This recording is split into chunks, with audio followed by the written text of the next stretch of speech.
நண்பர்களே, நான் தான் உங்கள் குட்டி சுட்டி. என்னன்னாக்க நாங்கள் போயிட்டு இருந்தோம், வாக்கிங் நடந்துட்டு இருந்தோம்.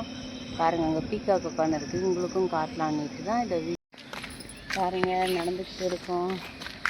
நான் வாக்கிங் போயிட்டு வந்துட்டு பார்க்கலாம். பாருங்கள், குருவிங்கெல்லாம் சவுண்டு போடுதா. மைண்டுக்கு ஃப்ரெஷ்ஷாக இருக்கும். அது கேட்கவே அவ்வளோ இனிமையாக இருக்கும்ல. பாருங்கள், இதுதான் நாங்கள் டெய்லியும் வாக்கிங் போகிற ஏரியா. காட்டு பகுதி. நீங்கள் இருட்டாக இருந்திருக்கும் நாங்கள் காட்டும்போது. இப்போ வெளிச்சம் ஆயிடுச்சு. பாருங்கள், இப்படி தான் இருக்கும். ஏரியாலாம் நல்லா தான் இருக்கும். பாருங்கள், வாக்கிங் முடிச்சுட்டு வந்துட்டு எனக்கு தெரிஞ்ச மாதிரி ஒரு சின்ன கோலம் போட்டு வச்சு வாங்க. அப்புறம் என்ன பண்ணிகிட்டு இருக்கேன்னு காட்டுறேன்.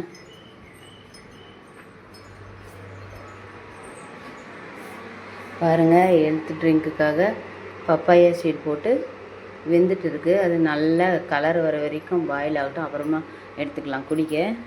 இங்கே முட்டை வேக போட்டாச்சு. இன்றைக்கி பிரியாணி ஸ்டைலில் வெஜிடபிள் பிரியாணி செய்ய போகிறோம். இதுக்காக பச்சை பட்டாணி நைட்டே ஊற வச்சுட்டு இருக்கேன். பார்க்கலாம் என்ன செய்யலான்ட்டு. பாருங்கள், பப்பாயா வாட்டர் ரெடி ஆகிடுச்சு. வெஜ் பிரியாணி செய்யலான்னு சொன்னோம் இல்லையா, அதுக்காக காய் எடுத்து வச்சுருக்கேன். பீன்ஸு, கேரட்டு, உருளைக்கிழங்கு, இதை வச்சு தான் நம்ம செய்ய போகிறோம். இந்த காயை போட்டு தான் செய்ய போகிறோம். அதுக்கு புதினா, கொத்தமல்லி, கொஞ்சம் லெமன் பாதி அளவுக்கு தான் எடுத்துக்க போகிறோம். பூண்டு, இஞ்சி, தயிர், 3 வெங்காயம், 4 தக்காளி, பச்சை மிளகா காரத்துக்கு தகுந்த மாதிரி.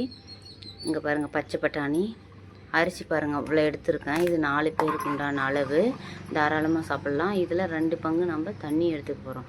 இதெல்லாம் வச்சு எப்படி வெஜ் பிரியாணி செய்யலான்னு பார்க்கலாம். பாருங்கள், எண்ணெய் நெய் ஊற்றி சூடு ஆயிடுச்சு. ஸ்பைசஸ் போட்டுக்கலாம். அப்புறம் வெங்காயம் போட்டுக்கலாம். வெங்காயம் போட்டு நல்லா வதங்கி வரணும். நல்லா ப்ரௌன் கலரில் ஆனதுக்கப்புறமா தக்காளி சேர்த்துக்கலாம். பாருங்கள், வெங்காயம் நல்லா வதங்கி வந்துடுச்சு. இப்போ தக்காளி சேர்த்துக்கலாம். இது நல்லா வதங்கினதுக்கப்புறம் இஞ்சி பூண்டு சேர்த்துட்டு அதோடய கொத்தமல்லி புதினாவும் சேர்த்துக்கலாம். நல்லா வதங்கி வந்த அப்புறமா நம்ம காய்களெல்லாம் சேர்த்துக்கலாம். என்னோடய சப்ஸ்கிரைபர் ஒருத்தர் வந்து சிக்கன் பிரியாணி கேட்டிருந்தார். இதே சேம் ப்ரொசீஜர் தாங்க.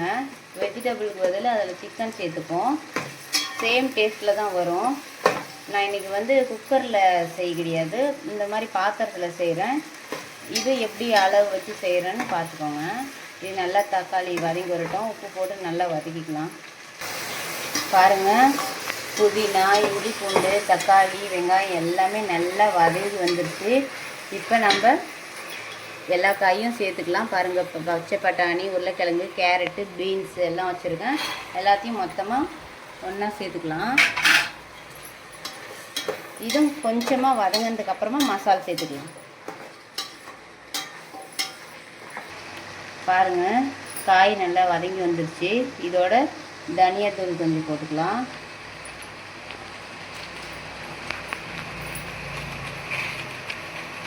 பிரியாணி மசாலா கொஞ்சம் போட்டுக்கலாம்.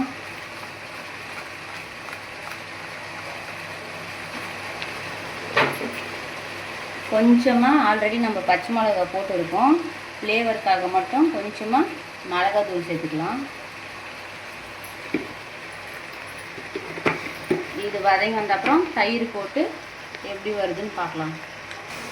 பாருங்கள், காய் வதங்கிடுச்சு. மசாலாவோட சேர்ந்து தயிர் போட்டு நல்லா 2 பெரட்டிட்டு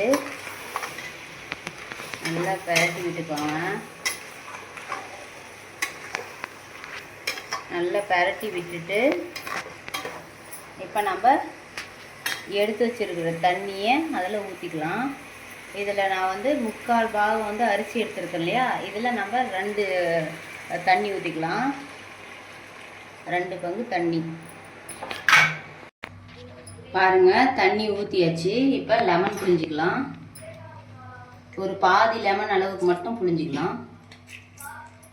அவ்வளோதாங்க. இது நல்லா கொதித்து வந்ததும் அரிசி போட்டு எப்படி வெஜிடபிள் பிரியாணி வந்திருக்குன்னு நான் காட்டுறேன். பாருங்கள், தண்ணி நல்லா கொதிச்சிருச்சு, நல்லா வாசமாக இருக்குது. இப்போ அரிசி போட்டுக்கலாம். அரிசி போட்டு எப்படி வந்திருக்குன்னு பார்க்கலாம். ஸ்டேஜில் நல்லா வெந்து வந்துருச்சு. இந்த ஸ்டேஜில் வந்து நம்ம தம் போட்டு போகிறோம். தம் போடனா நான் தோசைக்கல் இந்த மாதிரி எதுவும் வைக்க மாட்டேன்.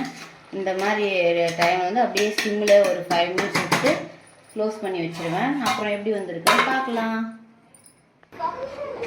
அவ்வளோதாங்க, ரெடி ஆயிடுச்சு.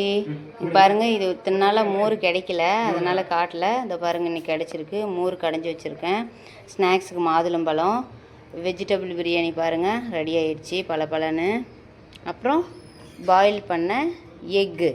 அவ்வளோதாங்க. நான் ஃபுட் கலரெல்லாம் வந்து சேர்க்க மாட்டேன். பசங்களுக்கு கொடுக்குறதுனால ஃபுட் கலர் எப்போவுமே சேர்க்க மாட்டேன்.